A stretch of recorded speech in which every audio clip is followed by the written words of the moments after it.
बेटा question number 58 करेंगे हम। पहले से ही मैं फॉर्म में बना के चल चुका हूँ। रिवोल्यूशन अकाउंट बनाना है, उसके नीचे आपको बनाना है क्या, partner capital account. Partner capital account में पर्टिकुलर ABC 3 पार्टनर है, 2 बंदे पहले से हैं, एक नया पार्टनर आया तो ABC, फिर पर्टिकुलर ABC। ठीक है क्या? अच्छा, विमल निर्मल कैलाश है तो गलती हो गई छोटी छोटी सी। क्या हुई है? विमल निर्मल और कैलाश। लिख लेना आप, विमल निर्मल और कैलाश।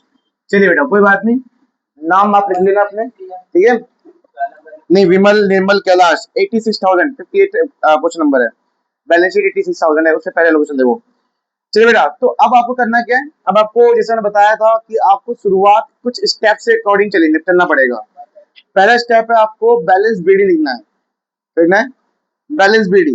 क्वेश्चन क्या कहना चाहता है, एक आप लिखो बैलेंस बीडी, मैं इतने पढ़ लेता हूँ। विमल और निर्मल 2 पार्टनर हैं जिनका रेशियो है 5 और 3। इन दोनों की पहले की बैलेंस शीट गिवन है।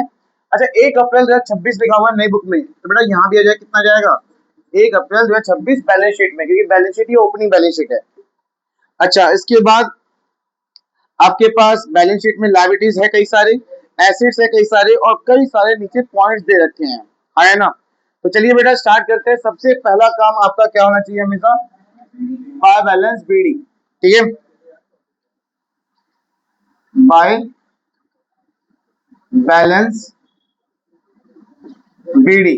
कितना बैलेंस बीडी दे रखा है दोनों पार्टनर का, बताओ, बैलेंस शीट में गिवन है, बताओ कितना है, 32,000 और 34,000।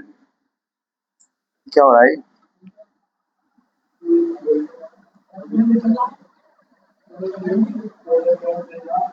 चलो, तो मेरा 34,000 ना, 32 और 34,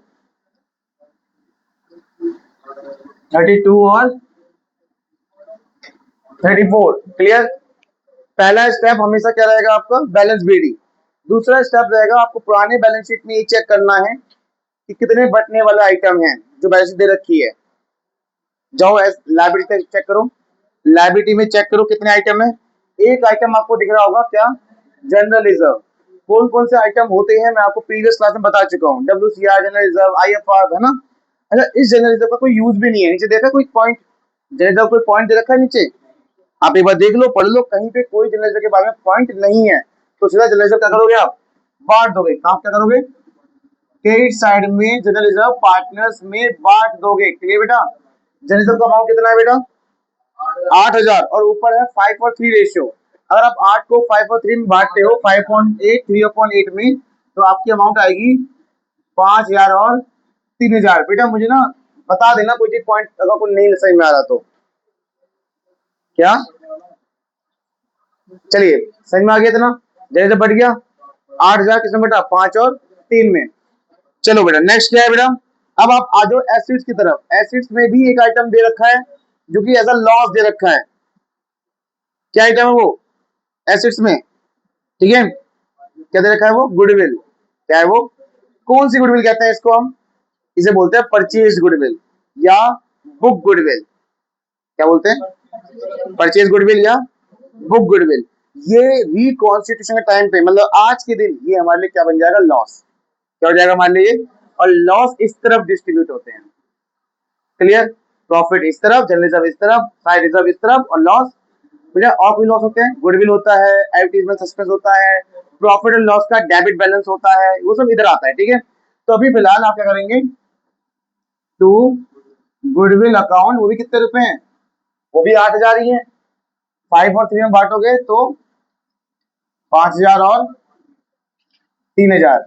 चलिए बेटा नेक्स्ट पॉइंट क्या लिखा है इसमें, इसमें लिखा हुआ है नेक्स्ट, अच्छा नेक्स्ट तो कुछ है ही नहीं, और कोई बटन आइटम नहीं है ना। गुडविल के बाद machine, furniture, data, stock, cash, ये सब तो बटते नहीं है। अब आ जाओ नीचे पॉइंट्स पर। बेटा कैलाश लेके आया क्या, 30,000 रुपए एज अ कैपिटल। बेटा कैपिटल लेके आएगा तो फिर कैपिटल बढ़ेगी। अब कैपिटल का बढ़ना हमेशा किस तरफ, क्रेडिट की तरफ। तो बेटा कैलाश लेके आया कितने रुपए, 30,000 रुपए। पर जब लेके आएगा तो कैश या बैंक के नाम से एंट्री होगी, ठीक है, क्योंकि एंट्री होती है cash account debit to capital account, cash account debit to capital account. तो कैश में आया कितने रुपए, 30,000। अच्छा, उसके आगे क्या लिखा हुआ है 30,000 रुपए के लिए तो कैपिटल लिखा है, वो कितने के लिए आया है? 1/3 के लिए, मतलब हर एक चीज तो उसका 1/3 हिस्सा होगा। अच्छा, नीचे सेकंड पॉइंट में क्या लिखा हुआ है? Kailash is not to bring goodwill in cash. बेटा नए पार्टनर को हमेशा शेयर ऑफ गुडविल या प्रीमियम फॉर गुडविल लाना पड़ता है कंपनसेट करने के लिए सैक्रिफाइस पार्टनर को। क्या बोला मैंने? नए पार्टनर को इनकमिंग पार्टनर भी बोलते हैं, गेनिंग पार्टनर भी बोलते हैं। तो नया पार्टनर जो है वो कंपनसेट करने के लिए सैक्रिफाइस पार्टनर को तो क्या लेके आता है घर से? हमेशा प्रीमियम फॉर गुडविल या शेयर ऑफ गुडविल, दोनों की चीज है। लेकिन यहाँ मैं प्रीमियम फॉर गुडविल इसलिए नहीं बोलूंगा कि वो लाया नहीं। जब लाता है ना तो दोनों वर्ड बोल सकते हो। जब वो नहीं लेके आया तो उसे हम सिर्फ शेयर ऑफ गुडविल बोलेंगे। तो इसने क्या लिखा है वर्ड कि वो अपना शेयर ऑफ गुडविल, वो अपना गुडविल नहीं ला सकता, लिखा हुआ है ना? नहीं ला सकता ना। चलो बेटा लाएगा, अगर लाता तो भी बटता सैक्रिफाइस पार्टनर में, नहीं लेके आया तो भी बटेगा। पर प्रीमियम के नाम से बटता था, आज प्रीमियम के नाम से नहीं बटेगा। पर एक काम करते हैं, पहले अमाउंट तो निकालने की। अमाउंट दे रखी है, अमाउंट दे रखी है, कितनी शेयर है उसकी। अच्छा, किसी बंदे का शेयर ऑफ गुडविल निकालने के लिए क्या करते हैं? फर्म गुडविल इनटू उसका शेयर, फर्म गुडविल इनटू उसका, किसी बंदे की गुडविल निकालनी हो तो क्या उस बंदे की गुडविल दे रखी है? नहीं दे रखी ना, तो कहीं कैसे निकालेंगे? तो नेक्स्ट पॉइंट पर आ जाओ, आपको उसने हिंट दिया हुआ है। नेक्स्ट पॉइंट में क्या लिखा हुआ है? नेक्स्ट पॉइंट में लिखा हुआ है goodwill of the firm is valued, मतलब फर्म गुडविल कैलकुलेट करो। देखो बेटा ध्यान से, आप बैलेंस शीट के नीचे बनाओ, ये जल्दी से बनाओ। Working note number 1, calculation of firm goodwill, calculation of firm goodwill. चलो बेटा, फर्म गुडविल निकालने के लिए आप सेकंड चैप्टर का यूज करोगे। सेकंड चैप्टर में फर्म गुडविल का एक फॉर्मूला पढ़ा था हमने, जो यहाँ पे यूज हो रहा है अभी। अच्छा, बैलेंस शीट में जो गुडविल कौन सी है? Purchase goodwill. ये कौन सी है? Firm goodwill. इसका एक चैप्टर बना हुआ है, सेकंड चैप्टर पढ़ा है? पढ़ा है ना? सेकंड चैप्टर इस यहाँ उसमें से पहला मेथड यूज होने वाला है, क्योंकि बोला है उसने goodwill is to valued on the 2-year purchase of average profit. ये उस चैप्टर का पहला मेथड है। इसका फॉर्मूला क्या होता था पता है? Average profit into number of year purchase. ठीक है, एवरेज प्रॉफिट निकालना पड़ेगा। ये दे रखा है बेटा, दे रखा है, पढ़ते रहो उसी लाइन को ही। Average profit of the last 3 year कितना है? 6,000। 6,000 इंटू NYP दे रखी है ऊपर, 2 ईयर पर दे रखा है ना, तो कितना हो गया बेटा? ये बेटा 12,000 तो आ गया। पर ये 12,000 क्या आया है? Firm goodwill. पर हमें तो उस बंदे की गुडविल निकालनी है जो आया है। क्या नाम है उस बंदे का? कैलाश। कैलाश का गुडविल कैसे निकलेगा? किसी भी बंदे की गुडविल निकालनी हो तो फर्म गुडविल इंटू उसी का शेयर, फर्म गुडविल इंटू उसी का। तो बेटा वर्किंग नोट नंबर 2 लिख दो अब यहाँ फटाफट से। और क्या निकालने जा रहे हो? कैलाश, कैलाश का गुडविल पे, फर्म गुडविल पे कितना हिस्सा है? Kailash share of goodwill. यहाँ प्रीमियम भी लिख सकते हो, लेकिन वो तभी लिखना जब वो लेके आया। ठीक है, हाँ जी। तो बेटा फर्म गुडविल इनटू उसका, क्या उसका शेयर दे रखा है? बिल्कुल हाँ, उस वो 1/3 के लिए आया था। कितने हो गए बेटा? ये हो गए 4,000 रुपए। अब मेरी बात सुनो बेटा, सभी रुक जाए, सामने देखे। अगर ये सेकंड पॉइंट नहीं देता हमें, जो क्या लिखा हुआ पढ़ना एक बार। सेकंड पॉइंट क्या लिखा हुआ है? Kailash is not to bring goodwill in cash, वो अपना गुडविल नहीं ला पाएगा। वैसे उसका अपना गुडविल है कितना? अगर वो लाइन ना लिखी होती तो बताएं, मैं यहां पर, सुनो ध्यान से बेटा, मैं यहां पर प्रीमियम फॉर गुडविल के नाम से 4,000 को बांट देता। किस नाम से बांटता? Premium for. ये बात समझ में आ रही है? अगर ये लाइन ना लिखी होती, कौन सी लाइन? सेकेंड लाइन, तो मैं ये समझता कि गुडविल उसकी कितनी है, कितनी बेटा, और वो लाया है, और वो लाया है। अगर वो लाइन नहीं लिखी होती, अब तुमको कैसे पता चल क्या है बेटा? फॉर्म गुडविल है ना, फॉर्म गुडविल है तो प्रीमियम भी है। लेकिन क्वेश्चन ने हमसे क्या बोला कि तुम मान लोगे कि वो पैसा लाया है, इसलिए मैंने पहले लिख दिया कि वो पैसा नहीं लाया। अगर वो लाता भी तो कितने लाता, नहीं भी लाया तो कितने ही लाया, 4,000। बेटा वो लाए या ना लाए, सेक्रीफाइस पार्टनर को तो पैसा मिलेगा ही मिलेगा। और ये केस नंबर 1 है, इसमें ओल्ड रेशियो क्या बन जाएगा, सेक्रीफाइस रेशियो। समझ में आया। बेटा प्रीमियम हमेशा किस रेशियो में बढ़ता है, सेक्रीफाइस। प्रीमियम किस रेशियो में बढ़ता है, और यहां पर ओल्ड रेशियो कितना है, 5:3। और यही क्या है, क्यों, केस नंबर 1 में ओल्ड रेशियो क्या बनता है, केस नंबर क्या होता है आपको पता है ना, जहां नए ओ पुराने पार्टनर शेयर गिवन हो, पुराने पार्टनर क्या गिवन हो, और नए बंदे का भी शेयर गिवन हो, बस इतना ही लिखा हो, ना ऑफ ना फ्रॉम, कुछ भी नहीं, तो वो केस नंबर 1 हो जाता है। और केस नंबर 1 में ओल्ड रेशियो क्या बन जाएगा। तो बेटा सुनो, अगर लेके आता तो लिखता मैं बाय प्रीमियम फॉर गुडविल, और 4,000 रुपए को मैं इस रेशियो में बांट देता, 5:3 में, कितना आएगा, 2500 और 1500। लेकिन आज वो लेके नहीं आया, तब भी बटेगा, सेम रेशियो में बटेगा, पर नाम प्रीमियम नहीं आएगा, नाम आएगा कैलाश करंट अकाउंट। सही में आया। तो लेके आता तो क्या नाम होता, प्रीमियम फॉर गुडविल, नहीं लेके आया तो क्या नाम आया, उस बंदे का करंट अकाउंट। सही में आ गया। लाता तो भी इसी रेशियो में बढ़ता, इतने रुपए ही मिलते, नहीं लेके आया तो भी इसी रेशियो में इतने रुपए मिल गए, और नाम बदल गया बस। और बेटा ध्यान रखना, बेटा सुनो, कभी भी इधर करंट अकाउंट आए तो उसके नीचे क्या बना हुआ है, बैलेंस शीट, वो भी उस तरफ ही क्या है, क्या है उस तरफ, बिल्कुल सीध में नीचे आ जाएगा। इधर करंट अकाउंट है तो इधर आएगा, इधर आए तो इधर, तो यहाँ भी लिख दो क्या, कैलाश। बताओ, बताया था मैंने उस दिन रीजन, परसों मैंने रीजन बताया था आपको, कैसा क्यों हुआ, मैंने आपको उस दिन रीजन बताया था कि ऐसा क्यों होता है, क्योंकि बेटा इसने अभी भी पैसे दिए ना इन दोनों को, पैसे कहाँ से आए इसके पास, ये तो पैसा लगा रहा था कितने रुपए, 30,000। तो इसके कहाँ पैसे पड़े हुए हैं, कैपिटल में, कहाँ पड़े हुए हैं, क्या उसने कैपिटल से निकाल के दिया, कहाँ से दिया, करंट अकाउंट से, तो करंट अकाउंट पैसे थे उसके पास, तो ये फर्म ने दिया उसके बटकी, बटकी, ठीक है, उसके बटकी किसने दिए, फर्म ने, तो फर्म का उसके ऊपर क्या बन गया, हक बन गया पैसे लेने का। तो हक मतलब एसेट्स, ठीक है, हक। चलो नेक्स्ट पॉइंट बताओ क्या लिखा है, 2 पॉइंट एक साथ कवर कर लिए तुमने, बीबी और सीबी, ठीक है। चलिए नेक्स्ट क्या लिखा बेटा, मशीन एंड स्टॉक रीवैल्यूड। बेटा रीवैल्यू का मतलब होता है नई वैल्यू हुई है। अब आप खुद कंपेयर करो पुराने बैलेंस शीट से और पता लगाओ फायदा हुआ नुकसान। मशीन एसिड्स है, मशीन क्या है, एसिड्स है, और एसिड्स की वैल्यू पहले थी कितनी, 38, अब कितनी है, 45। तो साफ क्या हुआ है आपको, फायदा, फायदे इधर आते हैं बेटा, लिख दो यहाँ फटाफट जल्दी से, बाय मशीन अकाउंट कितने का फायदा हुआ, 7,000 का। और तुरंत hand to hand balance sheet में, नई वाली बैलेंस शीट है बेटा, कौन दोनों वैल्यू कितनी है,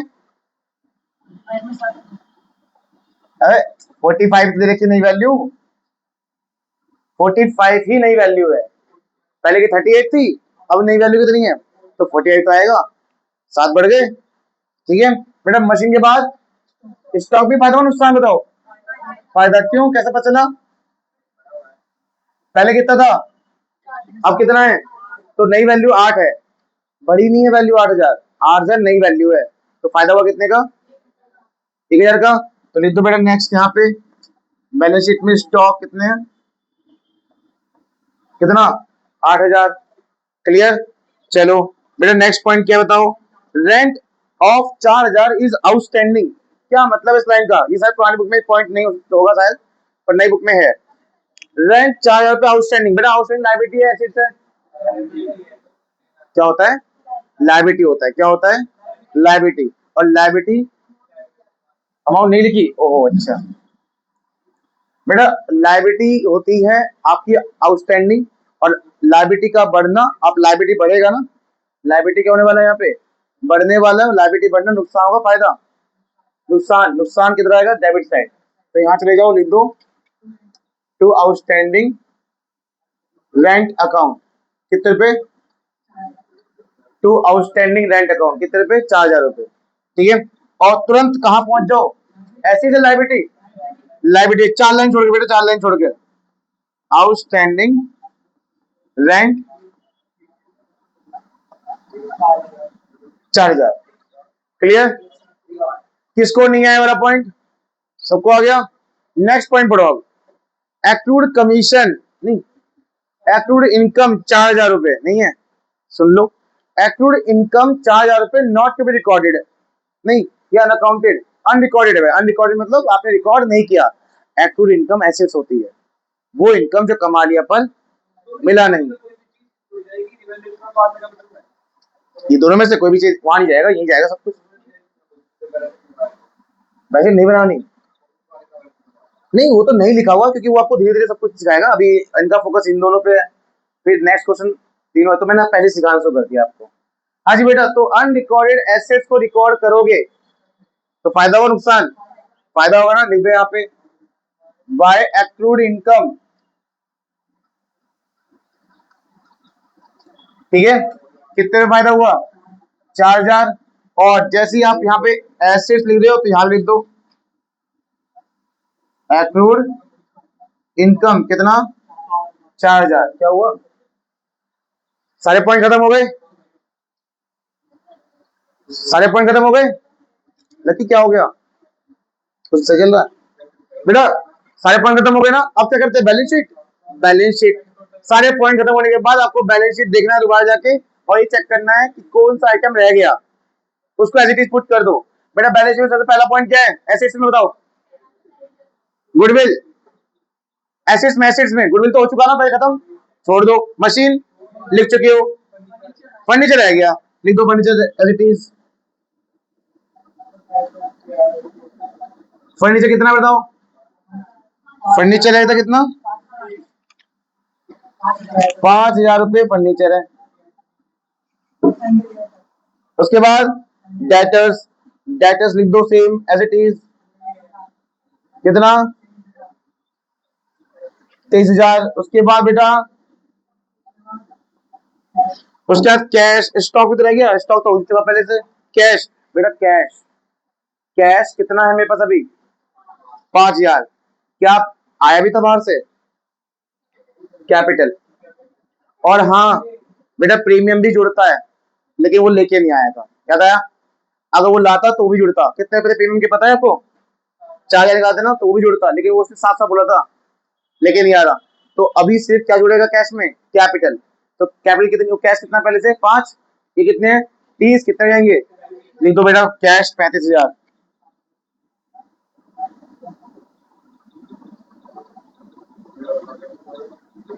कैश कितना हो गया 35,000। अब आ जाओ लाइबिलिटी तरफ, लाइबिलिटी में विमल निर्मल की कैपिटल दे रखी है, पर वो 2 पार्टनर थे, अब कितने हो गए, तो तीनों पार्टनर कैपिटल कहाँ जाएगी बताऊंगा अभी, अभी कैपिटल छोड़ दो।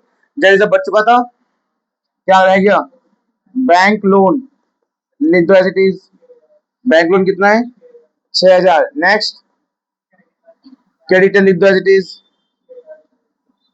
कितनी क्रेडिटर 6,000।